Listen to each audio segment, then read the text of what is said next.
এখনই আধারের সঙ্গে কৃষক বন্ধু প্রকল্প কার্ড লিঙ্ক করুন। কৃষক বন্ধুরা সচেতন হয়ে যান। সরকারের পক্ষ থেকে আপনার ব্যাংকে এবার টাকা ঢোকার সময় হয়েছে। কৃষক বন্ধুদের জন্য বড় খবর। আর কিছুদিনের মধ্যেই কৃষক বন্ধু প্রকল্পের টাকা সরাসরি কৃষকদের ব্যাংক অ্যাকাউন্টে পাঠানো হবে। কিন্তু আপনার কৃষক বন্ধু প্রকল্পের সঙ্গে আধার নম্বর যুক্ত আছে তো? যদি আধার নম্বর যুক্ত না থাকে তাহলে এবারে আপনি টাকা নাও পেতে পারেন।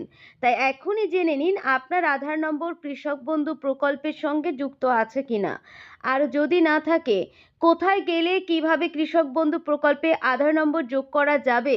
পূর্ব মেদিনীপুর জেলার ভগবানপুর 1 নম্বর কৃষি দপ্তরের পক্ষ থেকে ইতিমধ্যেই সমস্ত গ্রাম পঞ্চায়েতের কৃষকদের বিজ্ঞপ্তি দিয়ে জানানো হয়েছে, যাদের কৃষক বন্ধু প্রকল্পের সঙ্গে আধার নম্বর যুক্ত নেই তারা যেন অবিলম্বে ব্লক কৃষি দপ্তরে যোগাযোগ করবেন। এখন থেকে কৃষক বন্ধু প্রকল্পের টাকা আধার মারফত পাঠানো হবে। দেরি করলে আপনি এই মরশুমে প্রকল্পের আর্থিক সহায়তা থেকে বঞ্চিত হতে পারেন। তাই দ্রুত এই প্রয়োজনীয় কাজটি সেরেই ফেলুন।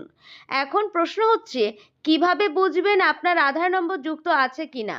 এজন্যে প্রথমে কৃষক বন্ধু প্রকল্পের অফিসিয়াল ওয়েবসাইটে যেতে হবে। ওয়েবসাইটে ঢোকার পর নথিভুক্ত কৃষকদের তথ্য অপশনে ক্লিক করতে হবে। এরপর ভোটার কার্ড নম্বর, মোবাইল নম্বর কিংবা ব্যাংক অ্যাকাউন্ট নম্বর যে কোনো একটি নাম্বার দিয়ে স্ট্যাটাস চেক করতে পারবেন। সেখানেই দেখা যাবে আপনার আধার নম্বর কৃষক বন্ধু প্রকল্পের সঙ্গে যুক্ত আছে কিনা।